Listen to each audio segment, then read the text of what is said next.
la baie de Port-au-Prince, c'était la dernière preuve du soutien pour le moment indéfectible des États-Unis envers le Premier ministre pour qu'il demeure en fonction après le 7 février.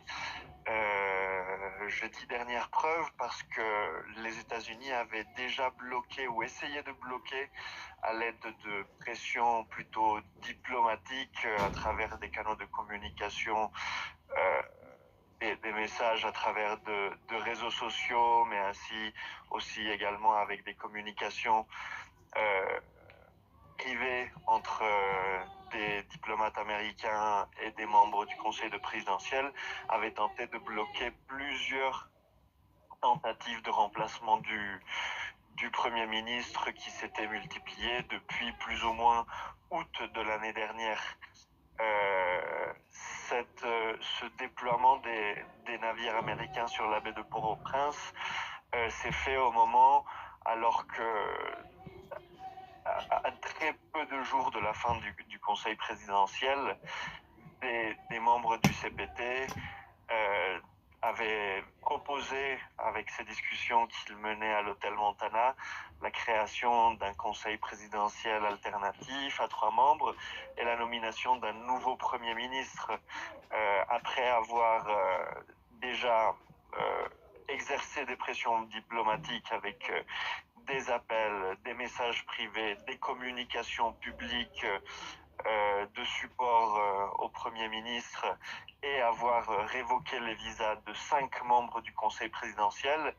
Le pas suivant que le gouvernement américain a voulu faire pour montrer son soutien au maintien du Premier ministre, c'était un déploiement militaire qui n'était pas très compliqué ou coûteux pour les États-Unis,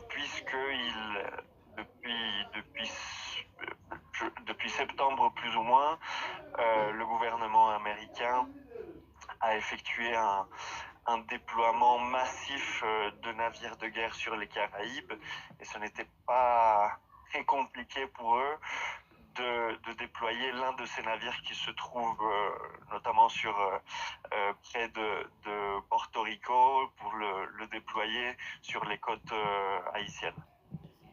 Mais en même temps, si tu me permets, les autorités haïtiennes officiellement n'avaient pas réagi, n'avaient pas communiqué sur la présence de ces bateaux de guerre. Pensez-vous que l'armée américaine a fait cette intervention sans l'accord du gouvernement haïtien? Auquel cas, ce serait une violation du territoire haïtien, du Québec. C'est une question sur laquelle je ne me suis pas penché pour le moment. C'est vrai que ni le chef du gouvernement, ni le conseil présidentiel s'est prononcé là-dessus. Mais étant donné que c'était une preuve de soutien au Premier ministre, on pourrait croire que le Premier ministre aurait été en faveur de ce déploiement près des côtes haïtiennes de ces 3 navires. Est-ce que ce déploiement, selon vous, est-ce un support total et sans ambiguïté du Premier ministre Alexis Desfils-Aimé? Est-ce que ce déploiement vise réellement la stabilisation durable en Haïti ou est-ce que ce déploiement avait visé la prévention d'un chaos incontrôlable en Haïti et qui serait près des frontières américaines? Les priorités pour le gouvernement américain sur le dossier d'Haïti depuis de nombreux mois sont, disons, clairement énoncées par les diplomates américains et par le département d'État de ce gouvernement. Pour les États-Unis, la priorité pour l'administration Trump, c'est le rétablissement de la sécurité avant tout. Et en cette période qui s'annonçait mouvementée et possiblement chaotique avec une transition de pouvoir qui était très incertaine, se concentrer sur maintenir un certain degré de stabilité et de continuité. C'est quelque chose qu'ils répétaient fréquemment dans leur communication publique. Et ils avaient établi quelque part deux lignes rouges. Le mandat du Conseil présidentiel de transition s'achevait le 7 février et il fallait trouver une nouvelle solution. Et l'autre ligne rouge pour eux, c'était leur refus d'accepter un changement de Premier ministre. Quant au Conseil présidentiel, et non seulement les États-Unis, mais les observateurs en général et les Haïtiens ont vu que c'était une structure qui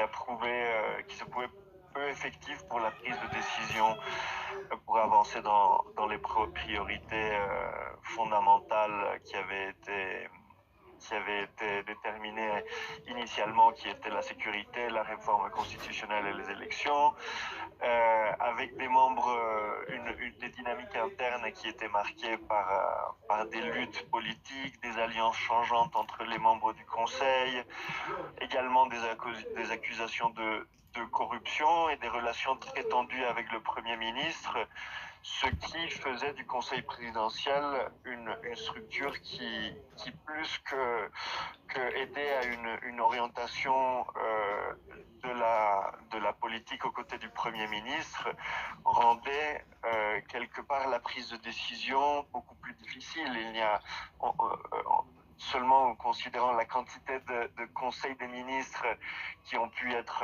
organisés lors des présidences ou de la coordination de l'organe par Laurent Saint-Cyr et Fritz Jean, je sais pas, on n'a pas eu de très nombreux conseils des ministres qui est l'instance, disons, institutionnelle pour laquelle, avec cette structure, se prenaient les décisions. Donc, voilà, c'était ça, les deux lignes rouges pour les États-Unis, et non seulement pour les États-Unis. Nous avons vu également des expressions de soutien de la part de pays européens, du Canada et d'autres régions, d'autres organisations régionales en faveur du Premier ministre, qui était vu quelque part dans cette volonté de maintenir un certain degré de stabilité et de continuité comme la personne qui pouvait soutenir la coordination qui s'était améliorée au cours de ces derniers mois entre différentes forces de sécurité sur le terrain, notamment entre la police haïtienne et la task force, qui a été, disons, la task force, l'effort qui a le plus marqué le mandat du Premier ministre depuis qu'il a été en novembre 2024, avec qui a donné des moyens aux forces de sécurité de changer un peu le rapport de force sur le terrain. Tout à fait. Diego Darini, il est 7h59. Dans quelques secondes, nous allons marquer la pause du drapeau. Au retour, nous allons poursuivre avec l'entrevue. Actualité, enquête, analyse, oui, ce sont des spécialistes.